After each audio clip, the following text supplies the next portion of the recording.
ನಮಸ್ಕಾರ ಎಲ್ಲರಿಗೂ. ಇವತ್ತು ನಾನು ಹೊಸ ರೆಸಿಪಿ ತಂದೇನಿ. ಯಾರಿಗೆಲ್ಲ ಗೊತ್ತು ಕಮೆಂಟ್ನಾಗ ತಿಳಿಸ್ರಿ. ಇದನ್ನು ನೀವು ಮಾಡೀರಾ, ತಿಂದೀರಾ, ಇದ್ರ ಬಗ್ಗೆ ನಿಮಗೇನಾದರೂ ಗೊತ್ತಿದ್ರೆ ಕಮೆಂಟ್ನಾಗ ತಿಳಿಸ್ರಿ. ನಾನು ನೋಡ್ರಿ, ನಮ್ಮ ಮನೆಯಿಂದ 2 ನಿಮಿಷ ವಾಕೇಬಲ್ ಡಿಸ್ಟೆನ್ಸ್ನಾಗ ಒಂದು ಪಾರ್ಕ್ ಐತಿ. ಪಾರ್ಕ್ ಹೋಗೋ ರೋಡ್ನಾಗ ಮತ್ತು ಪಾರ್ಕ್ನಾಗ ಈ ಗಿಡಗಳದಾವು. ಯಾವ ಗಿಡ ಅಂದ್ರೆ ಹತ್ತಿ ಗಿಡ, ಹತ್ತಿ ಹಣ್ಣು ಅಂತೇವಲ್ಲ, ಹತ್ತಿ ಹಣ್ಣು, ಹತ್ತಿ ಗಿಡ ಅದಾವು. ಈ ಕಾಯಿನಿಂದ ಪಲ್ಯ ಮಾಡ್ತಾರಂತ, ರಸಮ್ ಮಾಡ್ತಾರೆ, ಗ್ರೇವಿ ಮಾಡ್ತಾರೆ, ಆನಂತರ ಇದನ್ನು ಸುಕ್ಕ ಮಾಡ್ತಾರಂತ. ನನಗೆ ಗೊತ್ತಿರಲಿಲ್ಲ. ನಾನು ಫಸ್ಟ್ ಟೈಮ್ ನಮ್ಮ ಫ್ರೆಂಡ್ ಹೇಳಿದರು, ಹೀಗಾಗಿ ನಾನು ನೋಡೇ ಬಿಡ ಅಂತಡಿ ಅಂತ ಪಾರ್ಕ್ನಾಗ ನೋಡಿದ್ದೆ. ನಾನು ಈ ಗಿಡಗಳನ್ನು, ಕಾಯಿ ಗೊಂಚಲಾಗಿದ್ವು. ಅವು ನನಗೇನು ಅಂತ ಗೊತ್ತಿರಲಿಲ್ಲ. ಆ ನಂತರ ನಮ್ಮ ಫ್ರೆಂಡ್ ಹೇಳಿದ ನನಗೆ ಗೊತ್ತಾಯಿತು. ನಮ್ಮ ಸಂದೀಪನ ಕರ್ಕೊಂಡೋಗಿ ಹರ್ಕೊಂಬರ್ನ ಬಾ ಅಂತ ಬೆಳಗ್ಗೆ ನಾ ಹೋಗಿದ್ದೆ. ಒಂದು ಕಪ್ ಕಾಫಿ ಕುಡಿದು ಹರ್ಕೊಂಡಾಗತ್ತೇವೆ. ನೋಡ್ರಿ, ಇಲ್ಲಿ ಗಿಡಗಳದಾವು. ಆಲ್ರೆಡಿ ಗೊಂಚಲಿದ್ದಿದ್ದು ಹಣ್ಣಾಗಿ ಎಲ್ಲ ಉದುರಿ ಬಿಟ್ಟಿದ್ವು. ಅಲ್ಲೊಂದು ಇಲ್ಲೊಂದು 2 ಗೊಂಚಲಿದ್ದು ಕಾಯಿ ಹಣ್ಣು. ನೋಡ್ರಿ ಏನು ಚಂದದವು. ಸಿಕ್ಕಷ್ಟು ಹಣ್ಣು ಕಾಯಿ ಹರ್ಕೊಂಡು ಬಂದೇವಿ. ನಿಮಗೆ ಗೊತ್ತೈತಿ ಆ ಹತ್ತಿಕಾಯಿ ಪಲ್ಯ ಮಾಡೋದು. ನನಗೆ ಗೊತ್ತಿರಲಿಲ್ಲ. First time. ಏನು ಟೇಸ್ಟ್ ಆಗಿತ್ತಂತೀರಿ. ಭಾಳ ರುಚಿಯಾಗಿತ್ತು ಮತ್ತು ಆರೋಗ್ಯಕ್ಕೂ ತುಂಬ ಒಳ್ಳೆಯದು ಅಂತ ಹೇಳ್ತಾರೆ. ನಿಮಗೆ ಸಿಕ್ಕರೆ ನೀವು ಬಿಡಬೇಡ್ರಿ.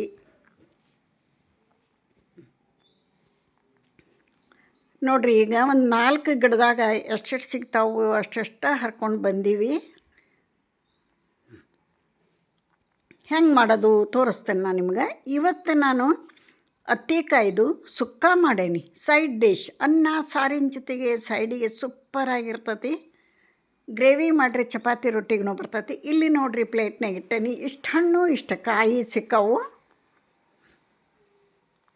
2 ಹಣ್ಣು ಕಾಯಿ ಕೂಡ ಫ್ರೆಶ್ ಆಗ್ಯದವು. ಬೆಳಗ್ಗೆ ಹರ್ಕೊಂಬಂದ ಅವತ್ತನೇ ಮಾಡೇನಿ ನಾನು ಇದು ರೆಸಿಪಿ. ಫ್ರೆಶ್ ಅಂದ್ರೆ ಫ್ರೆಶ್ ಅದಾವು. ಇದ್ರೊಳಗೆ ಹುಳ ಭಾಳ ಇರ್ತಾವೆ ಅಂತ ಹೇಳ್ತಾರೆ. ನನಗಂತೂ ಒಂದು ಹುಳ ಸಿಗಲಿಲ್ಲ. ಫ್ರೆಶ್ ಇರೋದ್ರಿಂದ ಇಲ್ಲೋ ಏನೋ ಗೊತ್ತಾಗಲಿಲ್ಲ ನನಗೆ. ಈಗ ಹಣ್ಣು ಬೇರೆ ಕಾಯಿ ಬೇರೆ ಮಾಡಕತ್ತೇನಿ. ಒಂದು ಹಣ್ಣು ಒಡೆದು ತೋರಿಸ್ತೇನೆ ನಿಮ್ಗೆ, ಕಾಯಿನೂ ಹೆಚ್ಚು ತೋರಿಸ್ತೇನೆ. ನನಗೆಲ್ಲೂ ಹುಳ ಕಾಣಲಿಲ್ಲವು. ನೋಡ್ರಿ, ಒಂದು ಹಣ್ಣು ಒಡೆದು ತೋರಿಸ್ತಾನೆ. ಒಂದು ಸೈಡಿಗೆ ಇಟ್ಬಿಡೋಣ, ಆಮೇಲೆ ತಿನ್ನಕ್ಕೆ ಬರ್ತೈತಿ ಒಂದು ಹಣ್ಣು. ನೋಡ್ರಿ ಏನು ಸೂಪರ್ ಆಗ್ಯದವು.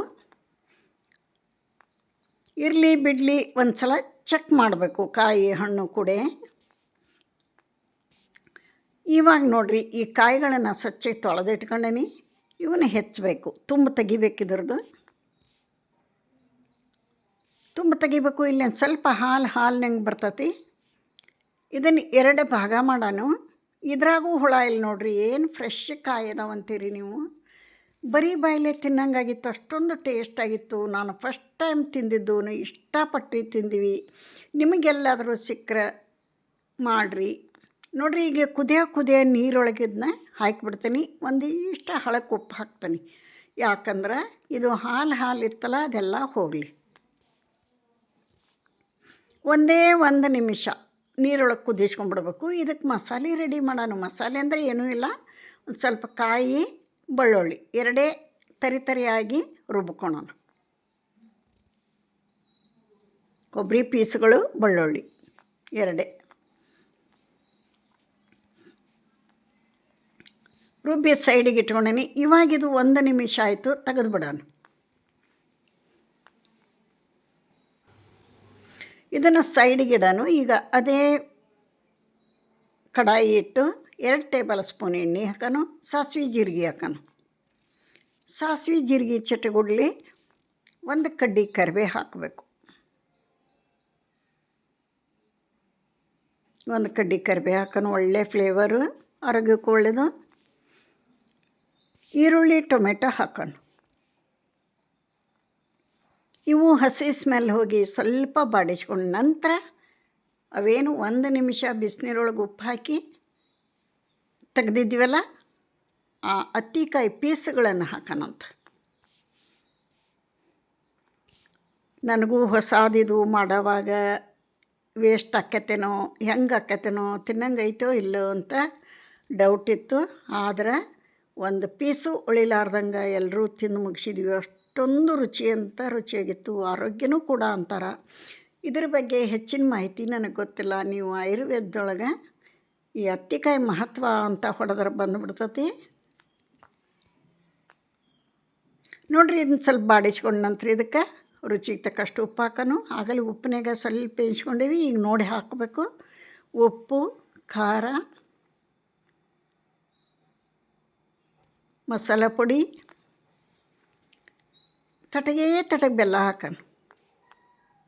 ಚಲೋ ಆಗ್ತತಿ.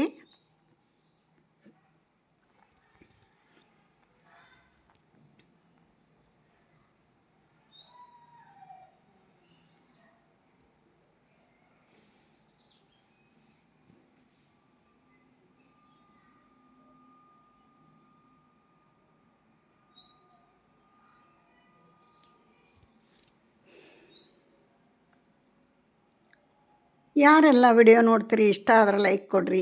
ಸಬ್ಸ್ಕ್ರೈಬ್ ಮಾಡಲಾರ್ದ ನೋಡೋಂಥರಿದ್ರೆ ಪ್ಲೀಸ್ ಸಬ್ಸ್ಕ್ರೈಬ್ ಮಾಡ್ಕೊಂಡು ವಿಡಿಯೋ ನೋಡ್ರಿ ಅಂತ ರಿಕ್ವೆಸ್ಟ್ ಮಾಡ್ಕೊತಾನೆ ತಮ್ಮಲ್ಲಿ.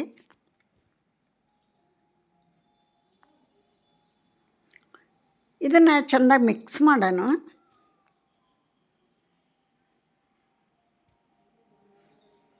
ಎರಡು ನಿಮಿಷದಾಗ ಬೆಂದು ಬಿಡ್ತತಿ, ಸ್ಮೂತಾಗಿರ್ತತಿ. ಇದು ನೀರಾಗ ಹಾಕಿ ತೆಗ್ದಾಗ ಭಾಳ ಟೈಮ್ ಹಿಡಿಯಲ್ಲ.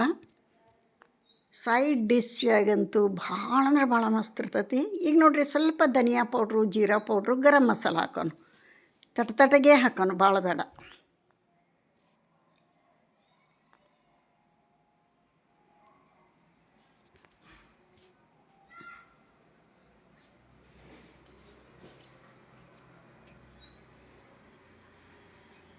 ಇದನ್ನೆಲ್ಲ ಚೆಂದ ಕಲಸಿ, ಇದು ಸುಕ್ಕ ಆಗಿರೋದ್ರಿಂದ ಟೀ ಲೋಟದಲ್ಲೇ ಒಂದೇ ಒಂದು ಲೋಟ ನೀರು ಹಾಕೋದು ಬೇಯ ಪೂರ್ತಕ್ಕೆ. ಸಣ್ಣ ಉರಿಯೊಳಗೆ ಲಿಡ್ ಕ್ಲೋಸ್ ಮಾಡಿ 2 ನಿಮಿಷ ಬಿಟ್ಟರೆ ರೆಡಿ ಆಕ್ಕೈತಿ ನಮ್ಮ ಅತ್ತಿಕಾಯಿ ಸುಕ್ಕ. ಇದಕ್ಕೀಗ ರುಬ್ಕೊಂಬಂದಂಥ ತರಿಯಾಗಿ ರುಬ್ಕೊಂಬಂದಂಥ ಕೊಬ್ಬರಿ, ಬೆಳ್ಳುಳ್ಳಿ ಹಾಕೋಣ. ಮೇಲೊಂದು ಸ್ವಲ್ಪ ಕೊತ್ತಂಬರಿ ಹಾಕಿ ಮಿಕ್ಸ್ ಮಾಡಿಬಿಟ್ರೆ ರೆಡಿ ಆಯ್ತು ನೋಡ್ರಿ.